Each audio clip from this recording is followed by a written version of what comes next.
Assalamualaikum warahmatullahi wabarakatuh. Alhamdulillahilladzi arsala rasulahu bil huda wa dinil haq liyudhiru ala dini kullihi wa kafa billahi syahida. Asyhadu an la ilaha illallah wa asyhadu anna Muhammadar Rasulullah. Allahumma shalli ala Muhammad wa ala ali Muhammad. Ya ayyuhalladzina amanu taqullaha haqqa tuqatih wa la tamutunna illa wa antum muslimun. Alhamdulillah, bersyukur di malam hari ini kita bisa melaksanakan sholat isya berjamaah. Dan semoga kita bisa melaksanakan sholat tarawih bersama imam sampai selesai, sehingga kita mendapatkan kebaikan sholat sunnah semalam suntuk. Sholawat dan salam semoga dilimpahkan atas uswah kita Nabi besar Muhammad Sallallahu Alaihi Wasallam. Hadirin jamaah sholat Isya yang insya Allah dilanjutkan dengan taraweh. Tadi disampaikan pada kesempatan kali ini temanya adalah obat dari segala penyakit. Kita sering merasakan bagaimana cemasnya ketika Allah memberikan penyakit pada jasad kita, pada fisik kita. Apalagi dengan penyakit yang sangat menakutkan, kanker misalnya, jantung dan sebagainya. Tetapi sungguhnya hadirin, penyakit itu semua akan berakhir ketika kematian menghadap pada Allah Subhanahu wa taala. Tetapi ada satu penyakit yang masalahnya tidak selesai sampai nanti di akhirat, yaitu penyakit hati. Ketika kita ada rasa dengki, iri, ada rasa bahwa kita adalah orang yang lebih baik daripada yang lain, sombong. Penyakit ini adalah penyakit yang berbahaya. Dan setelah kematian kita, penyakit ini bukan selesai, tetapi kita akan dimintai pertanggungjawaban. Kemudian Allah Subhanahu wa taala berfirman dalam surat Al-Isra ayat 82. Di situ Allah menyampaikan bahwa sungguhnya, kurang lebih Allah menyampaikan artinya Al-Qur'an diturunkan sebagai syifa, sebagai obat. Dan obat di sini tidak hanya obat dari penyakit fisik, tetapi juga penyakit non fisik. Hadirin jamaah Masjid Al-Fajar rahimakumullah, ketika kita melihat redaksi atau membaca redaksi daripada Al-Quran ini, langsung Allah tujukan Al-Quran sebagai syifa, sebagai obat, sebagai penawar, baik dari segi penyakit fisik maupun non fisik. Suatu saat pernah sahabat Rasul diminta, karena ada salah seorang kepala suku yang sakit saat itu, disengat dengan kalajengking yang luar biasa sakitnya dan tidak ada obatnya saat itu. Dan dia datang pada para sahabat Rasul yang lewat, bisakah engkau menyembuhkan kepala suku kami? Dan kalau sembuh akan diberikan kambing. Akhirnya para sahabat itu menjawab, insya Allah dengan izin Allah Subhanahu wa taala. Dengan dibacakan Al-Fatihah, dengan izin Allah kepala suku itu sehat, kemudian diberikanlah kambing. Nah, yang jadi masalah adalah bagaimana kambing itu para sahabat ragu-ragu apakah halal atau tidak dimakannya. Kemudian bertanya pada Rasul, dan Rasul mengatakan ini halal. Maka inilah sebagai dalil bahwa profesi dokter halal untuk menerima upah dari orang yang disembuhkannya.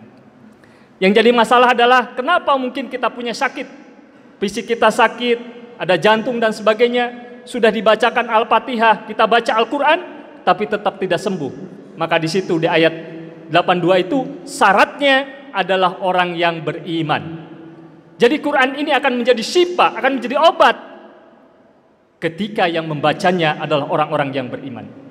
Kalau diilustrasikan sebuah pedang, yang pedang itu betul-betul tajam sebetulnya, tetapi orang yang menggunakan pedang itu adalah orang yang loyo, tidak punya kekuatan, maka pedang ini tidak bermanfaat sama sekali. Begitu juga kita, walaupun Quran ini syifa, obat, tetapi orang yang membacanya tidak beriman, tidak yakin dengan Quran itu sendiri, maka tidak akan memberikan efek. Bahkan di akhir daripada ayat itu, Quran ini tidak ada pengaruhnya bagi orang-orang yang zalim. Jangan-jangan kita baca Quran, tetapi kita punya hatinya adalah hati yang dengki, punya sifat iri dan sebagainya, sehingga ketika kita baca Quran, maka Quran itu menjadikan syifa buat diri kita. Juga di dalam surat An-Nahl itu disampaikan bahwa yang menjadikan syifa adalah madu. Ini tentunya kalau madu hubungannya dengan penyakit daripada fisik kita. Suatu saat pernah ada seorang badui datang pada Rasulullah, "Ya Rasulullah, saudara saya sakit." Kata Rasul, "Minumkan madu." Kemudian datang lagi, "Ya Rasulullah, setelah diminumkan madu, sakitnya bertambah." Kata Rasul, "Minumkan madu lagi." Ketika diminumkan lagi, datang lagi, "Ya Rasulullah, sakitnya semakin parah." Apa kata Rasul? "Sungguhnya perutnya pendusta." Kemudian Rasul menyuruh minum madu lagi. Yang ketiga kali datang dan sembuh. Nah, di situ sekarang para ahli mengatakan mungkin yang pertama kedua itu di dalam perut orang Baduy itu punya endapan kotoran, sehingga ketika diberikan madu menjadikan panas, dan itu reaksi daripada untuk kesembuhannya. Hadirin jamaah Masjid Al-Fajar rahimakumullah. Kalau hari ini mungkin kita atau saudara kita ada satu sakit yang luar biasa sakitnya, di bulan suci Ramadan ini doa-doa kita dikabulkan oleh Allah Subhanahu wa taala. Maka Nabi Ayub ketika puncak sakitnya, saat Nabi Ayub betul-betul sakit saat itu, ketika awal sakit, Nabi Ayub tidak pernah berdoa minta disembuhkan. Beliau hanya mengatakan, "Ya Allah, saya rela, fisik saya sakit, yang penting saya tetap bisa zikir pada Engkau." Tetapi ketika sakitnya sudah merepotkan sehingga mengganggu ibadahnya, maka Nabi Ayub berdoa di surat Al-Anbiya, dan doanya luar biasa, tidak minta disembuhkan, tapi beliau berdoa kepada Allah Subhanahu wa taala, "Ya Allah, sungguhnya aku ditimpa penyakit dan Engkau adalah Maha Pengasih lagi Maha Penyayang." Nah, mudah-mudahan di bulan suci Ramadan ini, karena dengan sehat ini insya Allah menjadikan modal kita untuk bisa beribadah, mohonlah pada Allah Subhanahu wa taala. Tapi kalaupun kita masih sakit, maka sungguhnya sakit itu adalah meningkatkan derajat kita dan juga mengampuni dosa-dosa kita. Maka tetaplah berdoa kepada Allah Subhanahu wa taala, karena sungguhnya semua doa itu dikabulkan, kata Rasulullah SAW, kecuali orang yang tergesa-gesa. Apa orang tergesa? Orang yang tergesa-gesa adalah orang yang sudah berdoa, kemudian dia katakan, "Saya sudah berdoa dan tidak ada jawabannya," dan setelah itu tidak mau berdoa lagi.